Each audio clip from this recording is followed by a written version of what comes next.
and welcome. Thank you for tuning in to this week's episode of the Conundrum Cast, where we talk about anything and everything, tackling the small topics and the big questions.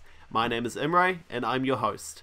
We're back again for another episode. I have my man Corey Boyd here with me again. I was very happy with how the last episode went, and so we decided to just go right and make another one. So, same recording, same day. I don't exactly know where we should start talking about this, but you did bring up a good topic off the ear. Is that how you say that? It sounds somewhat official, so I say we go with it. All right. Nice and fancy. Nice and fancy. But yes. And with that, let's jump right into it. Previously, where we left off, we had a brief discussion about the horror genre and the negatives of it. Now, it did also spark a memory, however, since we also dived into fandoms a little bit, of something that I believe is a genre you will actually particularly like. Okay. It is known as the SCP Wiki. Mm-hmm. Have you heard of it at all? I have not. No, not since before today. Actually, sorry, one more quick thing, talking about just creepy things. I saw a funny meme today, which was, you know the Winnie the Pooh one, where he just gets slightly more and more, like, fancy? Mm-hmm. Yes, there was a meme like that, which was the first one, creepy pasta, then terrifying tortellini, and fettuccine alfredo. Oh, yes! Which I liked very much, so... I'm saving that pun for later. I'll send you the photo as well. Much spice. Very appreciated. Very good. So, no, tell me about this. Now, the SCP Wiki. SCP stands for Secure, Contain, Protect. The overall concept is it's a theoretical shadow corporation that's sole charge is to secure, contain, and protect from anomalies that are categorized and numbered by SCP. So, for instance, you have SCP-163. Now, the interesting thing on this, though, anyone can add to the canon. It's fully open source, fully royalty-free, and it's fully collaborative. Okay. Wait, so the idea is that it's like a shadowy company that captures and keeps them away from the public. Exactly. So like an X-Files sort of thing. Oh, okay. But the interesting way about how they go it is when you go to the wiki, it's displayed as if you're looking through the logs of the recorded, like, for instance, how to contain them, what are the experiment logs, how was it captured. Very cool. Oh, I do like that. So it's written like the actual files of it, but they also have other elements, like they have the tales, which sort of tell a bit more extra story. So it's it's all referenced as if the material is discussing itself. Well, I kind of end up just thinking of, which one is it, Scary Movie something? With all the monsters underground. Is that Scary Movie? Or am I thinking of a different... No, you're thinking of Cabin in the Woods. Oh, you're right. Whoops. Scary Movie, very different movie. Yeah, now that I think about it, that is... Okay, yeah, Cabin in the Woods. But yes, similar concept, with the whole thing about how you have all these different creatures and monsters and abnormalities. And they have different classifications for how deadly the creatures are, for how to contain them. Like, we're talking some really, really, really interesting stuff. Like, there are some that have gotten quite famous. So it's basically fantastical creatures and where to find them, but, like, good. Good, but if the things were not. Like, we're talking, there are some malicious, like, there are some genuinely nice creatures. There are some that are neutral. There are some that will fuck you up. There are some that will specifically only appear once your legs have been snapped because that old sick bastard just loves himself the sound of them young kids in pain. Oh, deario. There's a specific one like that. They all have a name and number, but they also have a title that's sort of given for a jovial response. Okay. It's more of the fandom examples. Like, for instance, the one that I talked about there known as The Old Man, which is a creepy bastard. Now, I might also, while we're doing this, bring up the image that's added with their documents, send it to you, and get your first impression on what they look like. Okay, is this on Discord? Yes, I shall send them through to you there. Bear in mind, some of these things can get really, really creepy. All right. I'll try and explain to the listeners as good as possible what these look like. Trust me, in this scenario, because the thing is, this actually sort of picked up quite a bit to the point where there are games that have been made around it that have been played by Markiplier. Ah, okay. The thing is, I don't watch Markiplier that often anymore. I used to. When did I watch him? I watched him a very long time ago, but I need to get you back into enjoying the sultry, succulent voice of that strange but brilliant man. Oh, I still enjoy him, but I've kind of stopped. I think Game Grumps is pretty much the only channel I watch like consistently. Other than that, it's PewDiePie. I can recommend some solid playlists if you want to just sort of like cut the fat and get to some of the good stuff. For instance, his Doom playthrough was very, very good. I did see that actually. I did see that because Doom's been one of his favorite games all his life. It has a personal element to it, so he's quite into it. Oh god, I hate looking at these things. They're some creepy bastards. Alright, so this is the latest version. The thing is, since it's open source, there's obviously been some issues with copyright and stuff like that, so some things have had to have new imagery done for them, which they then held contests for, which are fun. Now, bear in mind, this one I don't know really much about. He shows up in a lot of other stories, but I haven't actually gotten into reading him and learning about him. So there are some other ones that I can tell you a bit more about. Mm-hmm. Ah, God, for the life of me, I can't remember this guy's number. I'll see if I can remember it later. I think, it might be 106. Oh, isn't that beautiful? This is the old man. Oh, right, okay. The Breaking League one. Yes, so one of the reasons I mentioned the Breaking League thing is, this is a thing this is one that's a classification is known as Keta, or Keta, people debate on it. Basically, this thing is very difficult to keep in a spot. And the Foundation, being a bit of a shady organization, one of the ways to contain it is basically sacrificing things to it. Ah, okay, well. Foundation has no problem with that. They have these things that they refer to as D-class for testing purposes. These are people that are inmates that are taken off of death row that they pretty much just use as over-glorified guinea pigs. Ah, fantastic. In some of the tales, it's said that the D in D-class stands for disposable. Ah, well, isn't that nice? Oh god, these SCPs are horrifying to look at. Actually, I'll probably try link all of these photos somehow into the description of the episode so people can look it up there. Jolly good. I am, for the most part, using the main images, so these can also be found on the website. We'll see if I can get the numbers so we can Maybe I'll just do that then. Yeah, I'll just put the numbers in the description and link it to the website, and then people can find it themselves. And enjoy reading the horrible natures yourself. The thing I find most interesting about them is that they're very creative. Now, this one is frankly the most famous, since this, if I believe, was the first one that was ever made. Okay. It's SCP-173, otherwise known as the Peanut. The Peanut. Well, he's nicknamed the Peanut. It's actually been titled in the series as the Statue. Basically, you know Weeping Angels? Yes, I do. Similar principle. You blink, it moves. Ah, okay. Fantastic. But in this scenario, guess what happens when it gets to you? It rips your eyeballs out. Close. Snaps your neck. Ah, well. There was one tale at some point where it gave internal dialogue towards the character, where the voice purely said, "It lives for the crunch."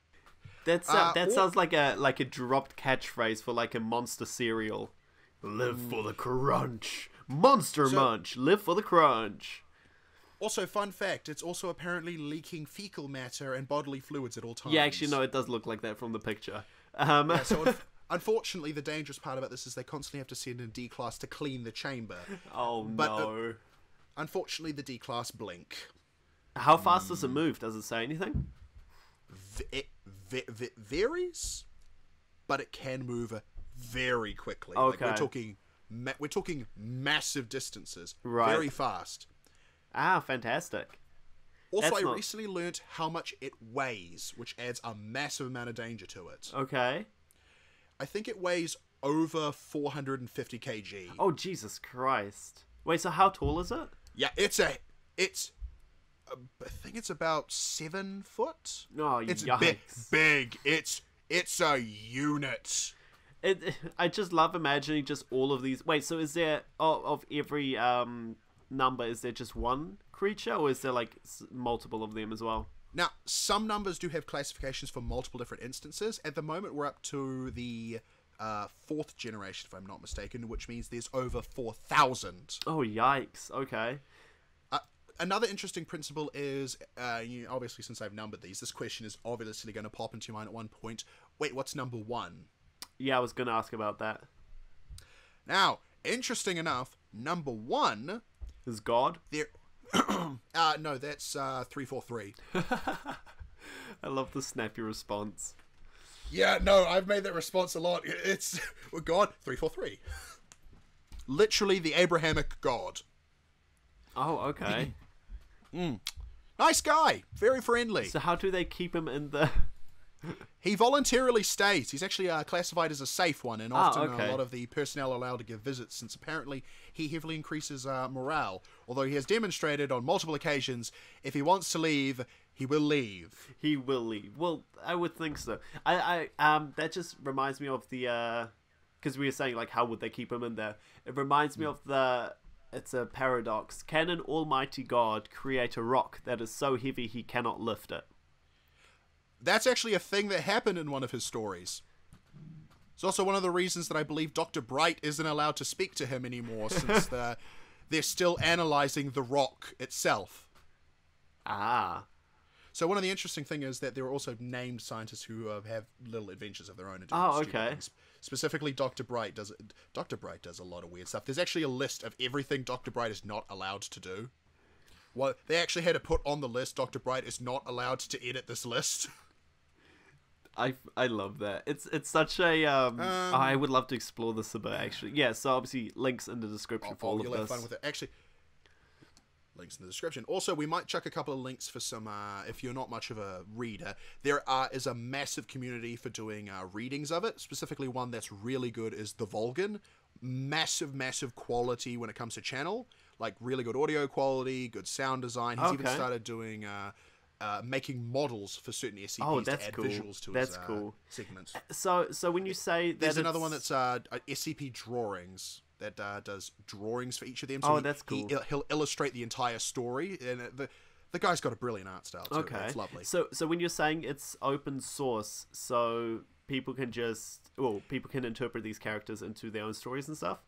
You can interpret them and use them in whatever you want.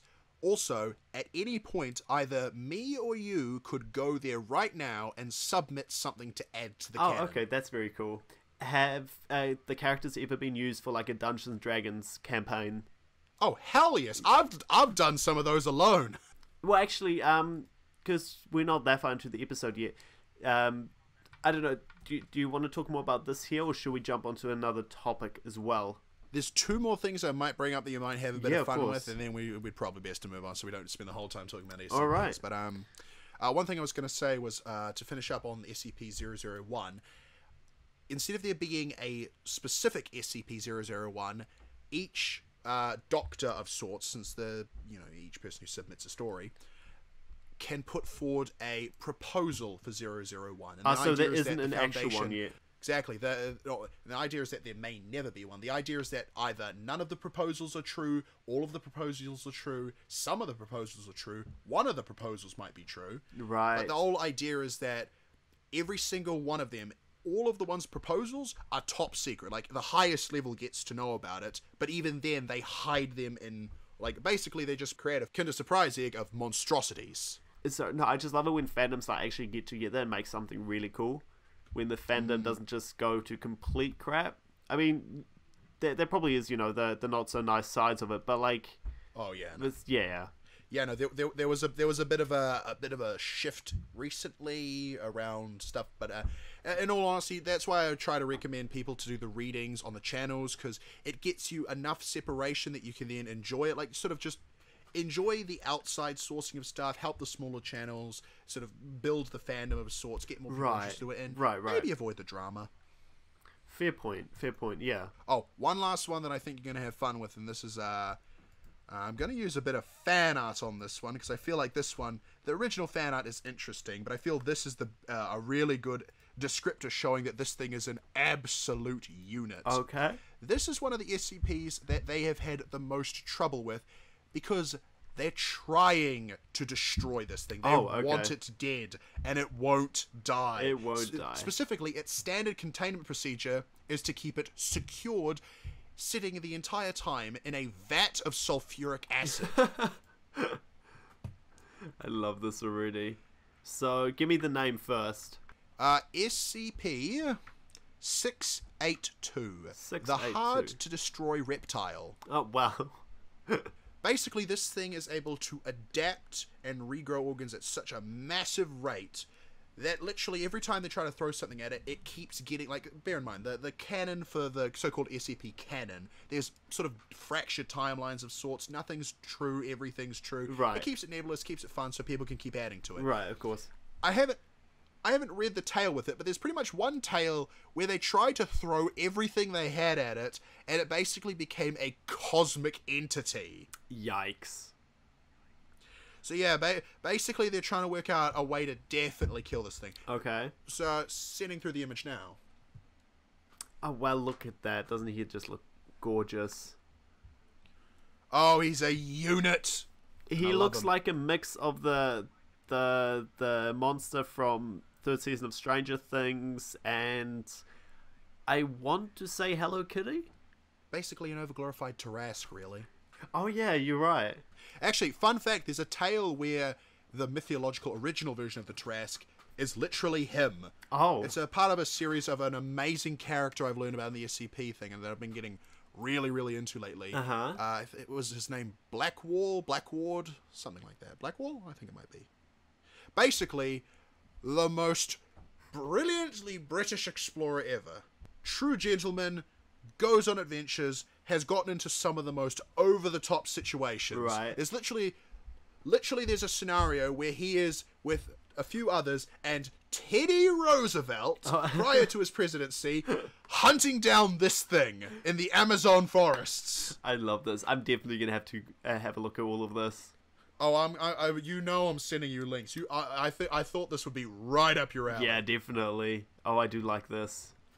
So, actually, talking about the Tarrasque, for most people, well, for the people listening who don't know, it's a creature from Dungeons and Dragons. I don't know much about it. Now, I've actually learnt it does have a mythological origin as well before D&D. Okay.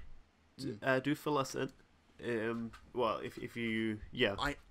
I know bugger all about okay. it. D&D, on the other hand, I can help with that. Yeah, then I think we should talk about this a little bit.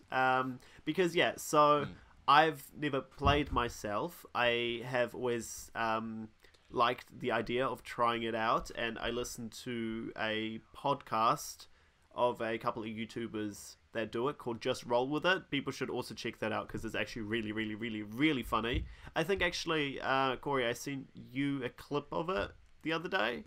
Yes, I did, on Messenger, yeah. I sent you a small clip. So, I don't know if you listened to it already or... Ah, crap, I might not have listened to it. My bad, dude.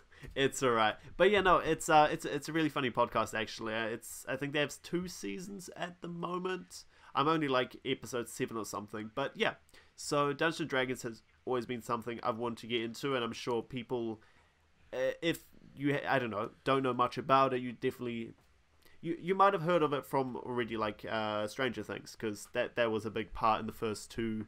Well, in the series itself. So, yeah. How long has it been going? I'm guessing, what, 80s? Oh, jeez, bloody yonks! There's actually a guy who I've been doing some training with for martial arts recently, who's old school D&D, and I've been learning like first and second edition. I've been learning the deep lore, and I've actually learned that the guy who originally made D&D was kind of an ass. Oh. It's always sad when you learn that, though. But, yeah, you should never meet your heroes, right? But, yeah. Jeez, you're asking me about the details of D&D. I didn't know if you're going to ask those parts.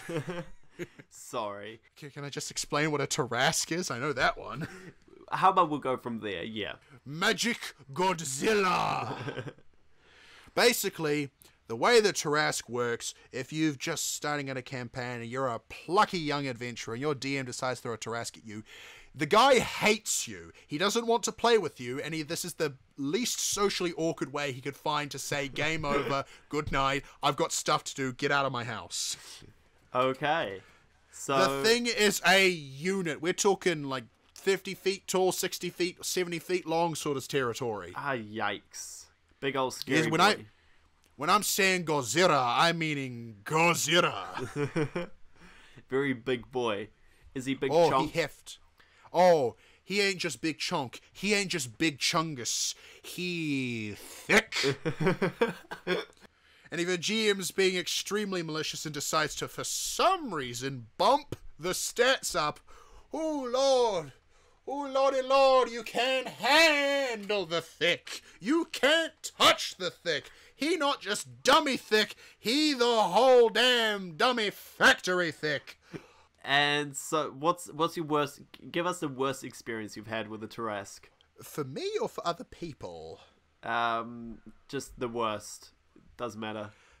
No, I feel like the worst is for me when I was GMing because I unfortunately was being a little too nice. Oh. The time I gave them a micro Tarrasque. Okay.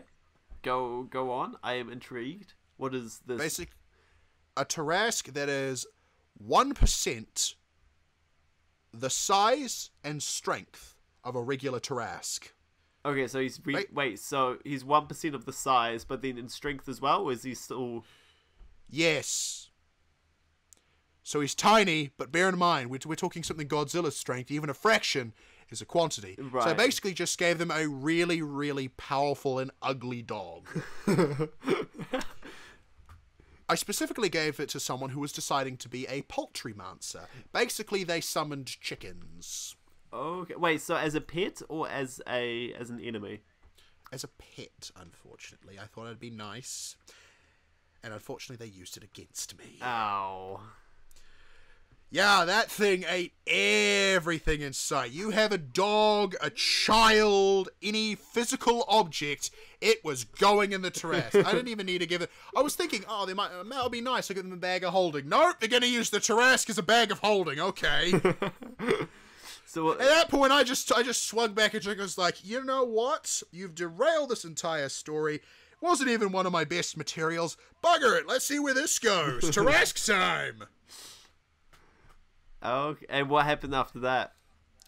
Oh, that could be at least another 4 or 5 podcasts on its own.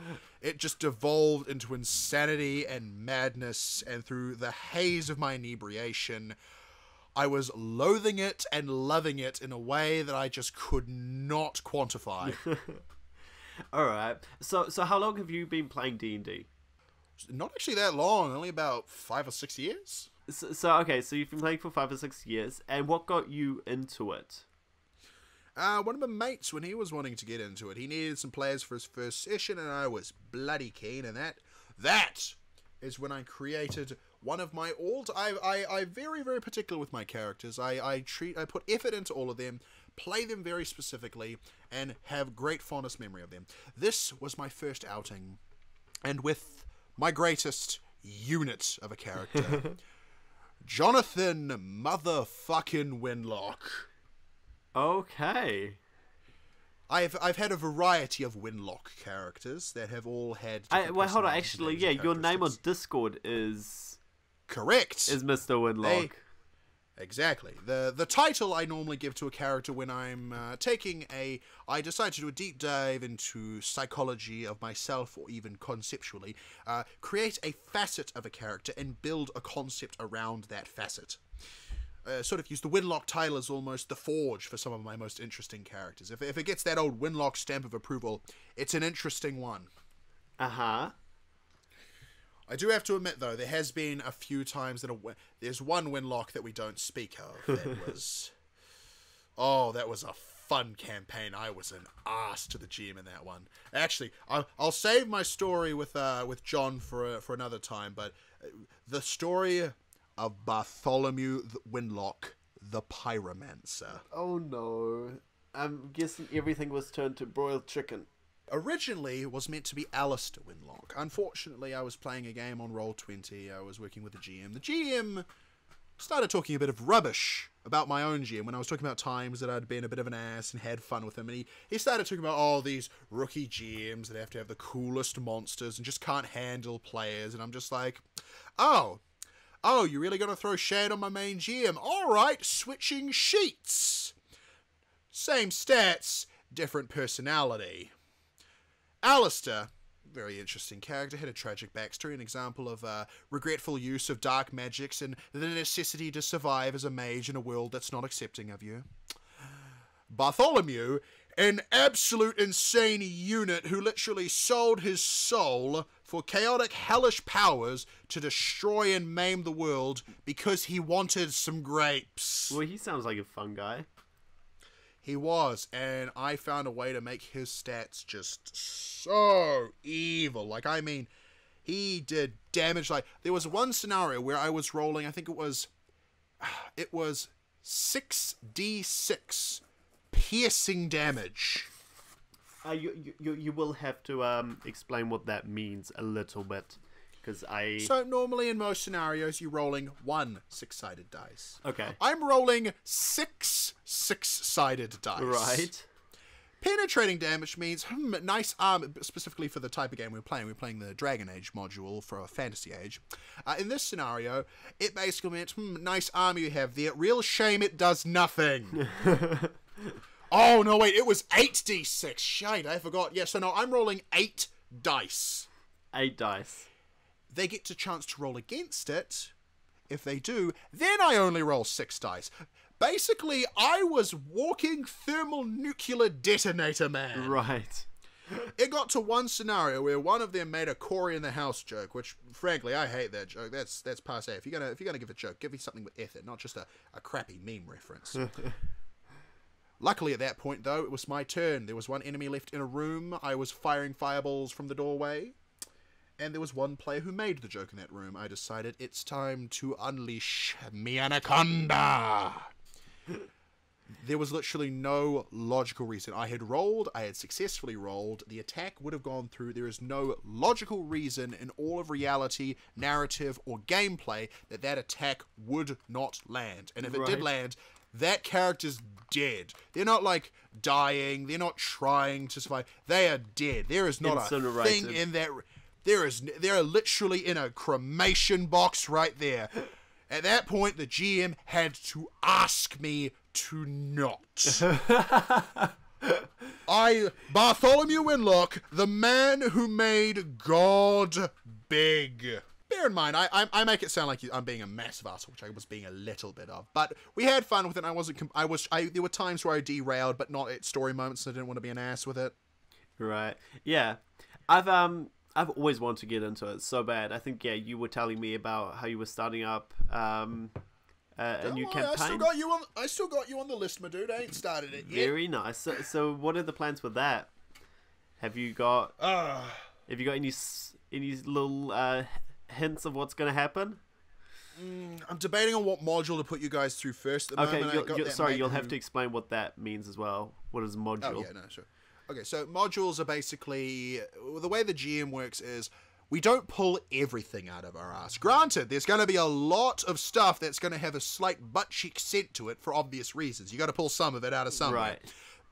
But normally you want to at least pre-prepare something that's a bit of a story or a narrative or a sandbox, if you will. Right. That's called a module. There's official ones which are made by the companies. I prefer making my own. So... one of these modules I'm still working on. I'm beta testing it with one of the people who I played with before, who's the person who sort of got me into D&D, just to see whether or not it's going to be set for us when we play. Right. There's two. That's one of 2 modules. I'm debating which one to run you guys through. Okay. I've got one which is a fairly basic narrative start that is you trying to get your admission to the guild.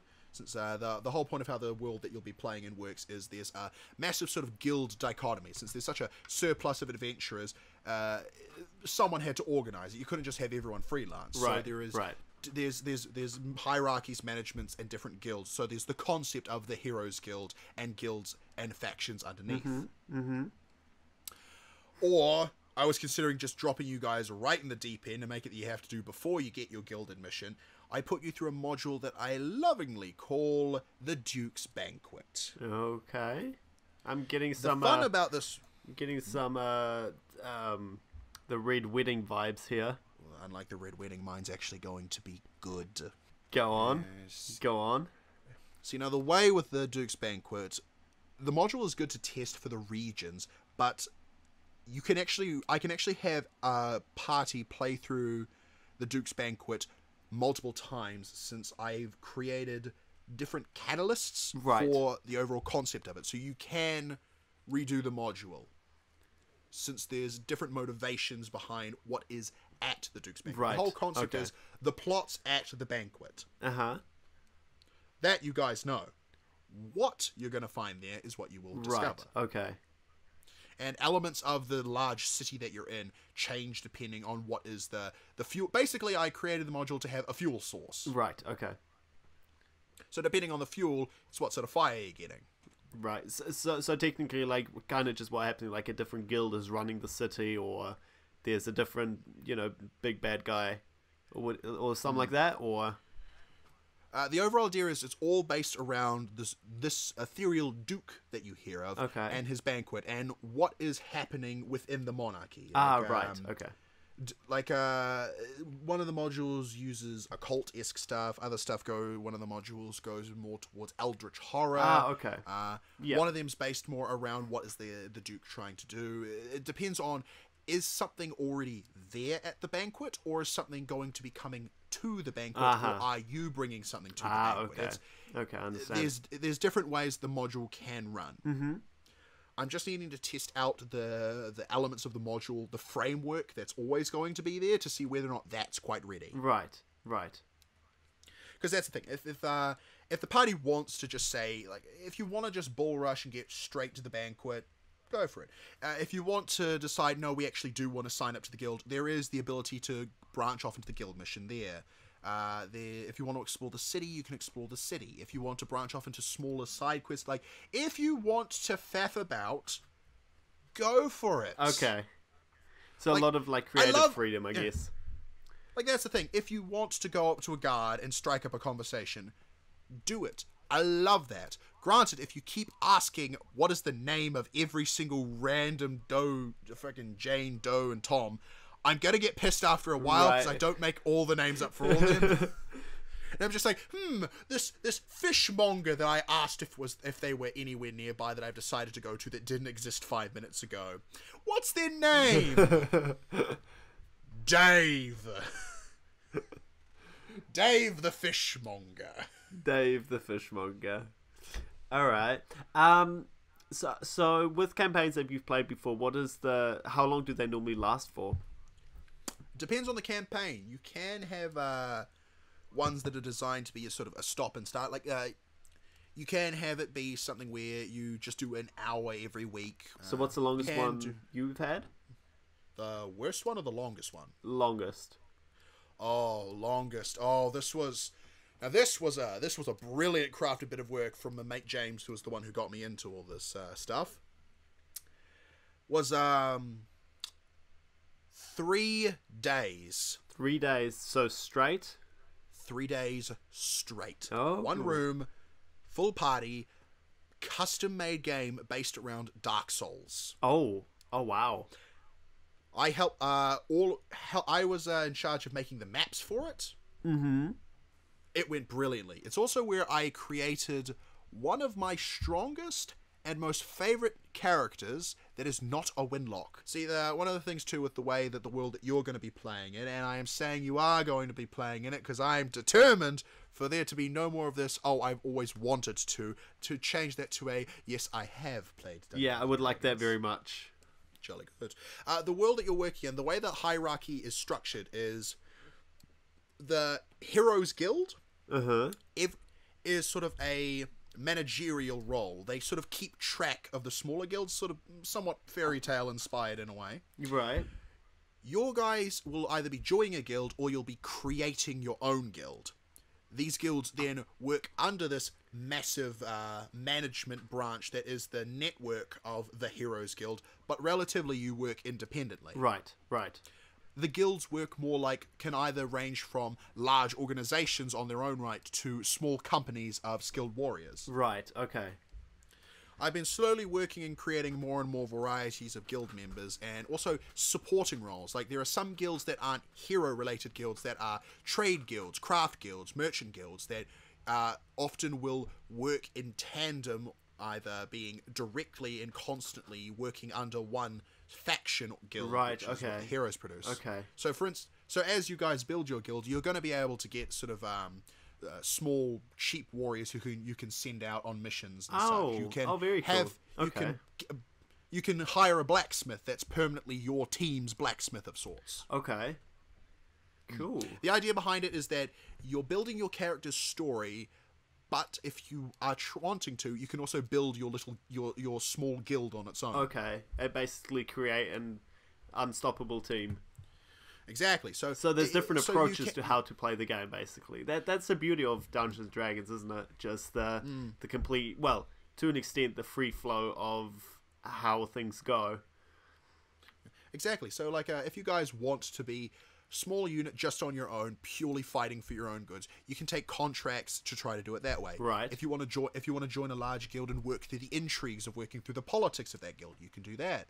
If you want to build your guild around the idea that you're going to be spending less time in the field and you're more trying to recruit more people and manage your guild, you can run it that way. Like, that's the thing. If you want to talk to someone, talk to someone. If you never be like, oh, we'll just go into the shop and order 3 of these. If you want to haggle with old Boris the salesman, Boris is always ready looking for a deal, mate. I'm just going to warn you in advance. I've created a pantheon of idiocracy. Please do not summon the frog. Well, I mean, now you just have me interested. Now you're basically begging me to summon the frog. Oh, god damn it. So, basically, I created this pantheon. I'm slowly working bit by bit, adding a new deity in there. The way I write deities is they don't have stats, they have effects. Right. You're never going to be able to roll to see how much of their HP you can hit. If you hit them with a sword, they have an effect that will happen due to the context of how you hit them. Okay. The frog is an abomination. Right. A horrifying creation that I came up with in a mad day's sweat, waking from the most horrifying of terrifying dreams, that I unfortunately thought I would test, and for some reason, every group I played with kept trying to summon the frog. They kept thinking, though, that the frog is beneficial, that it is helpful and wants to help them. It's like, no. I made this clear. In the context that all of the people who have summoned it in these previous campaigns, the frog is a malicious, sociopathic little shite who is purely wanting to amuse himself. Right. The reason he's been helping you is because by helping you, he's making someone else's life hell. Right. And it's most likely going to be you by the end? No. See, in the context, if you can make it that his amusement comes from someone else's suffering, who just so happens to be the person you're working against, that can be beneficial. Right. If you're summoning the frog purely in a context where you are the only thing that could amuse him... well, then you're stuffed. See, the frog is a very questionable tool and can work very, very well if used correctly. So what inspired the frog? Tell me a bit about this. Where did the creative juices start flowing to create this abomination? Now, that's actually an interesting story. It happened in an art course I was doing. The frog, specifically, the full title is The Frog in a Boot. It is a frog that is very round, very squishy, very green, that simply rests and sits inside an old leather boot. And once it appears, it proclaims itself as all around its new god. Right. And then waits for it to be worshipped. So what kind of frog is this? What kind of frog are we talking about? Round. But basically with the frog, I was doing an art course. We had a thing where we only had a minute to draw something. Uh-huh. A bunch of animals were popping on screen. Some frogs passed by. I started drawing a bit of a frog. Didn't get enough time to do the rest of the frog. So I then decided to just ad-lib the rest of it and just made it very, very round, very spherical, like with an expression that you can't quite describe, but the roundness of this creature does please you in some strange, tangible way. And I decided to stick it in a boot and have it declare itself the viewer's new god. I then decided, what if this was a thing? And then started through trial and error creating what was the cause and effect of the frog. How does it react to the world? What does it do in the world? So what does it do in the world? Whatever it does to amuse itself. Right. It will even screw with people at some point. It will purely start an extremely cultic religion around the concept of boots and that open-toed sandals or bare feet are heresy, purely because the idea of people running around yelling about shoes amused him. Right. Imagine Shaggorath, but if he was lucid to his bullshit and still did it anyway.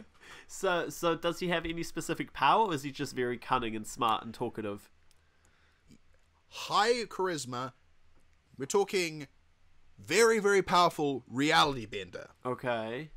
I was on a bit of an SCP kick at the time, so I was also sort of... Oh, geez, we're coming full circle again. So I was also starting to look into some of the stuff that they have reality benders in that world. And I wanted to create something that it was... It's never a question of, is it more powerful than blank? It's... No. It's over here. We've got the gods, the devils, you've got the angels, the demons, you've got the Cthulhus, and then just way off left field, enjoying its own existence. It's just this weird round frog thing. Right. Like, Cthulhu will just be like, no. I don't mess with the frog. Not even mess with, just, I don't want to deal with that. Like, just... actively chooses not to recognize it. Just no. Its existence. Got it. Just would rather not. I like it's not a matter of the frog is more powerful. It's just that no, Cthulhu doesn't want to deal with that shit today. Yeah. There ain't a coffee strong enough to make him want to have any of this. I like that. I like when having people talk about this kind of stuff, because just this kind of creativity of how it just, I was in an art course, I drew part of a frog, and then decided that it would be a frog that loves making cults about shoes. It's that kind of creativity that I just love. I love being surrounded by things like that as well, and by people like that, because just hearing them... just the raw creativity. It's so inspiring, and it's so much fun to be around, because it's just funny to listen to, and that's what I enjoy. I've been enjoying this podcast as well. It's nice as well seeing it go full circle back to It's fun, yeah. It's good stuff. So yeah, I think we might leave it here. It has been again an absolute pleasure having you on, and actually, thanks for having me. I forgot to do it the first episode, but if you like, you can plug something now. Give yourself a shout out. Alright, well, you can check out the Winlock channel or the channel for New Atlas Studios for hopefully something if I ever get around to making anything. We're working on some very interesting projects for animation, story writing, Dungeons and Dragons modules. It's just I'm immensely pedantic when it comes to fine-tuning things, and may or may not have deleted some of the content because it just wasn't to my standard. But hopefully we'll have something. All right, well, I'll tag that all in the description at the bottom, as well as some of the links to the things we talked about in this episode. So, another episode done. Hell yeah. Hell yeah.